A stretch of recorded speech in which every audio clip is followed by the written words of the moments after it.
the blinding lights of a massive arena, the roar of thousands of expectant voices, and the heavy weight of a legacy that has spanned over half a century all converge into a single dramatic moment that has recently captured the attention of the global music community.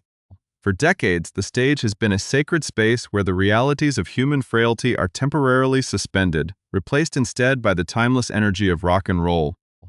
Yet even the most enduring icons must eventually confront the inescapable limits of physical endurance. What unfolded on a recent Saturday evening was not just another stop on a marathon concert tour, but a stark and unsettling reminder of the delicate balance between professional duty and personal survival. It is a story that begins with a sudden, breathless pause in front of a stunned crowd, a moment that quickly rippled across the internet, igniting a fierce debate about what we expect from our aging legends and what they truly owe to the public that created them. Before we delve into the intricate layers of this unfolding drama and examine the events that led to this dramatic onstage crisis, take a brief moment to subscribe to our channel so you never miss an in-depth report on the biggest stories shaping the world of entertainment and music history, to truly understand the gravity of the situation that manifested in the mountain air of Utah. One must look back at the days preceding it, a tumultuous week defined by sudden cancellations, public outcry, and a series of choices that left fans deeply divided. The modern entertainment landscape is one of instant communication and relentless scrutiny, where the actions of a superstar are tracked in real time, from the tarmac of private airfields to the crowded entrances of suburban amphitheaters. When a legendary performer whose name has been synonymous with vocal power and showmanship for over 50 years suddenly vanishes from a scheduled appearance, the ripple effect is immediate.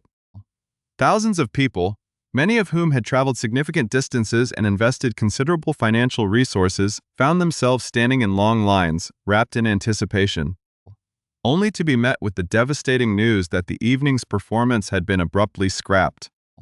The initial explanation offered by the artist's representatives pointed to a severe medical issue, a respiratory ailment that had stolen the very instrument that defined his career. In the immediate aftermath, there was a collective wave of sympathy from a loyal fan base that has supported him through thick and thin since the glorious days of the 1970s. However, the narrative took a sharp and controversial turn less than 24 hours later, transforming a standard story of medical misfortune into a complex public relations storm. In an age where privacy is a luxury of the past, a single social media update can completely alter public perception. While thousands of disappointed ticket holders in Southern California were still processing the cancellation and dealing with the logistical headache of rearranged travel plans, images emerged of the rock icon looking remarkably high-spirited, embarking on a cross-country journey. Boarding a luxurious private aircraft alongside his grown sons, the singer appeared to be leaving his respiratory struggles behind on the West Coast as he chased a personal passion halfway across the continent. The destination was a high-stakes sporting event in New England, a match that held deep sentimental value for a man whose pride in his ancestral heritage has always been a core part of his public persona. To see the very individual who had been declared too ill to stand under the stage lights just hours prior now cheering enthusiastically in a packed stadium suite was a jarring contrast that many loyal followers found impossible to reconcile. The resulting digital firestorm was swift and unsparing, exposing a deep rift between the unconditional devotion of lifelong fans and the transactional expectations of modern concertgoers. Comment sections quickly became a battleground of conflicting emotions, with many individuals expressing a profound sense of betrayal. The central grievance was not that a human being had fallen ill, but rather the apparent contradiction in energy levels and priorities. For a working-class fan who had saved for months to see what might be their final chance to witness a living legend live, the sight of that same legend flying in private luxury to attend a soccer match felt like a dismissive gesture. It raised fundamental, uncomfortable questions about the nature of celebrity culture and the implicit agreement between an artist and their audience.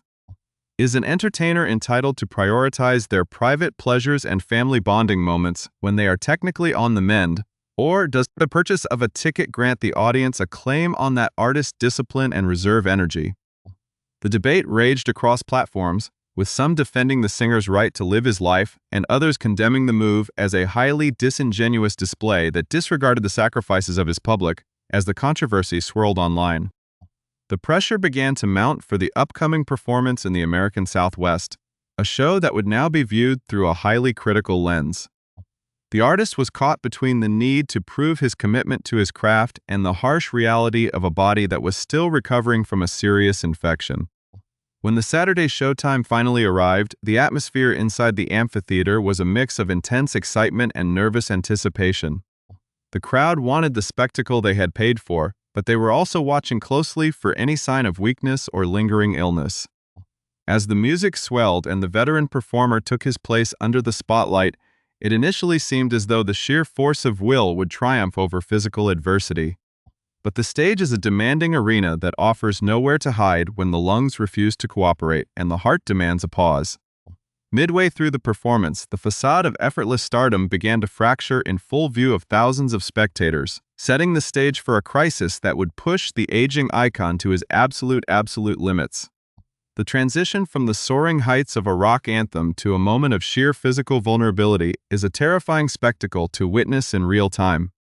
Under the intense burning glow of the spotlights at the Utah venue, the 79-year-old musician found himself locked in a desperate struggle for breath that could no longer be concealed by showmanship or clever choreography. The music that had sustained him for over 5 decades suddenly felt like an overwhelming weight as his chest heaved and his posture visibly slumped. For the thousands of spectators watching from the open-air stands, the initial excitement of the evening morphed into a collective breathless anxiety. They were no longer just watching a performance. They were witnessing a human being pushing past the absolute threshold of safety. It was in this precise moment of crisis that the veteran showman had to abandon the carefully rehearsed script of his farewell tour and signal frantically to his backstage crew. The immediate necessity was survival, and the solution came in the form of a cold, metallic oxygen tank wheeled out into the bright lights. An item more associated with intensive medical care than the high-octane world of stadium rock and roll. As the assistant rushed onto the stage with the breathing apparatus, a heavy hush fell over sections of the crowd, punctuated only by scattered murmurs of concern. The singer lunged toward the mask, pulling deeply and repeatedly from the life oxygen, his shoulders rising and falling in sync with the mechanical flow of the device. It was a raw, unvarnished look behind the curtain of celebrity, exposing the immense physical toll that touring extracts from an octogenarian body. To his credit, the legendary vocalist did not try to hide his condition or retreat into the shadows. Instead, he faced his audience with the same candid, rough-around-the-edges honesty that had defined his lyrics since his youth. Turning back to the microphone with a raspy, strained voice, he confessed to the crowd that he had nearly fainted during the preceding number, using a sharp expletive that underscored the sheer terror of the moment. The admission sent a jolt through the amphitheater, confirming that this was not a theatrical stunt, but a genuine medical emergency playing out live on stage. Yet, the reaction from the audience in that West Valley suburb was a testament to the deep, almost familial bond that exists between a lifelong performer and his flock. Rather than responding with disappointment or frustration, the crowd erupted into a massive wave of supportive cheers, whooping and applauding to lift the spirits of the battered star. In the middle of the noise, individual voices cut through the air, with concerned fans shouting out for him to take a break, to step away, or to simply rest. It was a poignant display of empathy from a public that had just days prior been locked in a fierce debate regarding his dedication. Faced with the reality of his struggle, the anger of the internet dissolved into genuine human concern. But the old-school mentality of a 20th-century rock star is a stubborn thing, forged in an era where canceling a performance was considered the ultimate sin against the craft. Gathering what remained of his strength, the singer looked out at the thousands of upturned faces and delivered the ultimate show business manifesto, declaring that the show must go on. The statement, delivered with a mix of defiance and exhaustion, triggered an explosion of applause that shook the venue. Recognizing that he could no longer maintain the energetic pacing that had characterized his younger years, the hitmaker made a rare concession to his advancing age, asking the audience if they would mind if he performed the next selection while seated. The collective assent of the crowd was immediate, and the legendary artist walked heavily toward the steps leading up to the elevated bandstand, taking a seat like a tired traveler pausing on a long journey. From this grounded position, stripped of the usual pacing and grand gestures, he continued to deliver his set. This striking visual of a rock icon singing from a staircase served as a powerful metaphor for the entire North American leg of his farewell tour, aptly titled One Last Time. Launched with immense ambition, the tour was designed to be a grand celebration of a historic career, but it has increasingly become a testament to the sheer friction between a legendary spirit and the realities of biological aging. It highlights a recurring dilemma in modern entertainment, where the pioneers of rock are determined to stay on the road into their 80s. Defying the traditional timelines of retirement, to fully appreciate the tension that defined this Utah performance, one must look closely at the logistical and emotional wreckage left behind in California just 1 week earlier. The scheduled concert at the amphitheater in Chula Vista, a major suburb of San Diego, was meant to be a triumphant night under the stars for thousands of ticket holders. Many had waited months for the date, securing expensive seats and organizing childcare, travel, and lodging. On the afternoon of the show, the atmosphere outside the venue was festive, with early arrivals gathering near the gates, completely unaware of the behind-the-scenes chaos. It was only when the lines began to form that the singer's management team released a sudden, deeply regretful statement on social media announcing the immediate cancellation of the event. The explanation was specific and serious, detailing that the musician had traveled to the venue and made every possible effort to prepare, but his medical team had stepped in, issuing a strict prohibition based on a diagnosis of an acute upper respiratory infection that had subsequently spiraled into a total loss of his singing voice through laryngitis. The sting of the cancellation was initially softened by a personal talk from the artist himself, who uploaded a photograph that captured the melancholy of the situation. The image showed the singer standing completely alone on the massive empty stage in Chula Vista, looking out over thousands of vacant seats as the production crew began the somber task of dismantling the lighting rigs and sound systems around him. In the accompanying text, he expressed his profound sorrow, noting the irony of standing in a beautiful venue while his vocal cords remained entirely non-functional. He assured his followers that he had undergone medical treatments and was physically feeling much better, but that his voice simply refused to cooperate. He insisted to his disappointed public that he had exhausted every avenue to make the performance happen and promised to do everything within his power to reschedule the date. At that moment, the response from the public was largely supportive, characterized by well wishes for a speedy recovery and an understanding that even a superstar cannot override the physical limitations of inflamed vocal tissues. But the goodwill earned by that empty stage photograph evaporated with astonishing speed the following morning, replaced by a storm of public outrage that would set the stage for his subsequent crisis. Less than 24 hours after declaring himself medically unfit to entertain his fans in San Diego, the musician shared a video that many perceived as a direct insult to their loyalty. The footage, captured inside the cabin of a luxurious private jet, showed the singer looking relaxed and energetic, surrounded by his 2 adult sons as they cruised through the upper atmosphere toward the East Coast. The purpose of this rapid cross-country flight was not a medical consultation or a mandatory business meeting, but a trip to attend a highly anticipated international soccer match in Boston. For the fans who were currently dealing with the frustration of a canceled weekend and seeking refunds for their tickets, the sight of their idol living luxuriously on a private aircraft while chasing a sporting event felt like a profound betrayal of the unwritten contract between artist and consumer, creating a wave of cynicism that threatened to overshadow his historic legacy.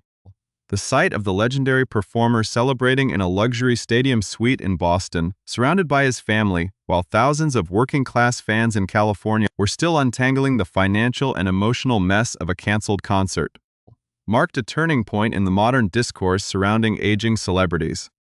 The match itself was a historic encounter, featuring the national team of Scotland against a resilient Haitian squad in the opening rounds of the prestigious global tournament.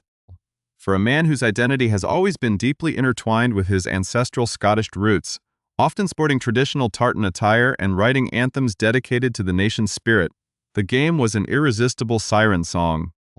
Yet, the internet has no patience for sentimental excuses when thousands of dollars of ordinary people's money are on the line.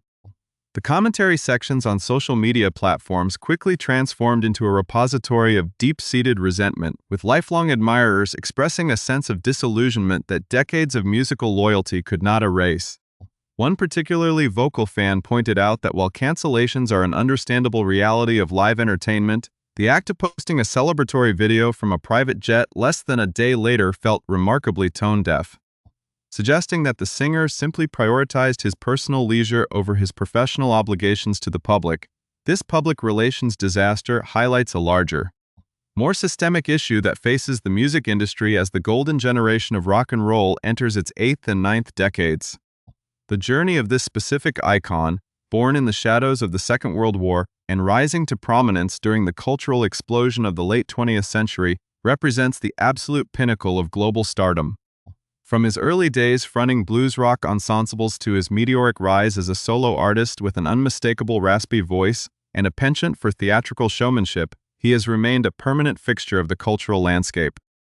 His catalog of hits has become the soundtrack to the lives of multiple generations, establishing a bond with his audience that was long thought to be unbreakable. Yet, as this farewell tour, aptly named One Last Time, winds its way across continents, the physical friction of maintaining such a legacy is becoming impossible to ignore. In recent interviews, the singer himself has acknowledged the encroaching horizon of his career, admitting that a schedule of 40-odd shows a year is a daunting prospect for a body nearing its 82nd year, and hinting that his upcoming performances in the United Kingdom will likely mark the definitive end of his touring life. The dramatic scene in Salt Lake City, where the artist was forced to lean on a mechanical oxygen tank just to survive his set, serves as an unforgettable climax to this chapter of music history. It reveals the immense internal pressure felt by these veteran performers, who are caught in a vice between their own human vulnerability and the relentless demands of a hyper-commercialized industry.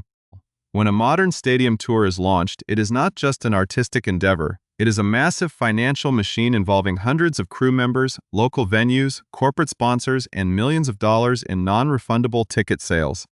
The pressure to perform, even when the lungs are burning and the voice is fractured, is immense. When the singer sat on those steps in Utah, gasping for air but refusing to leave the stage, he was embodying the archaic, unyielding ethos of his generation, the belief that an entertainer must give everything to the audience, even at the expense of their own health.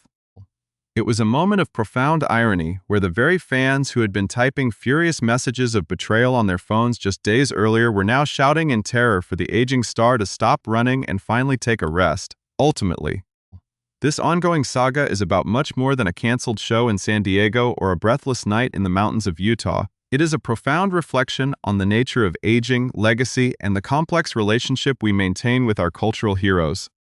We demand that our icons remain frozen in time, expecting them to deliver the same effortless energy and vocal power at 80 that they possessed at 25. We purchase tickets to these farewell tours in a desperate bid to recapture our own youth, viewing the performer as a timeless monument rather than a mortal human being. But as the oxygen mask on that stage demonstrated, there is no amount of fame, wealth, or private luxury that can insulate a person from the slow, inevitable march of time. The heroes of the classic rock era are reaching the final chapters of their collective journey, and the audience must learn to navigate the difficult transition from demanding flawless entertainment to offering graceful understanding. Whether this legendary vocalist manages to complete the remaining dates of his global tour or is forced by medical necessity to bring the curtain down early, his place in the pantheon of music is entirely secure. The story leaves us with a lingering question that will undoubtedly shape the future of live music as more and more legendary acts approach their final bows. How do we balance our expectations as consumers with our empathy as fellow human beings? The anger of the fans in California was justified, born from a lack of transparency and a perceived lack of respect for their time and sacrifice. Conversely, the grit displayed by the singer in Utah was admirable, a validation of his lifelong commitment to the stage. As the lights finally dimmed on that amphitheater in West Valley and the crowd filed out into the cool night air, there was a collective realization that they had witnessed something far more memorable than a standard, polished concert. They had seen a living legend confront his own mortality in real time, stripped of glamour, fighting for every single note. It is a stark reminder that the music we love is created by fragile hands and straining lungs, and that the final notes of a golden era are bound to be filled with both beautiful triumph and heartbreaking struggle, proving that while the artist may falter, the legacy remains entirely indestructible.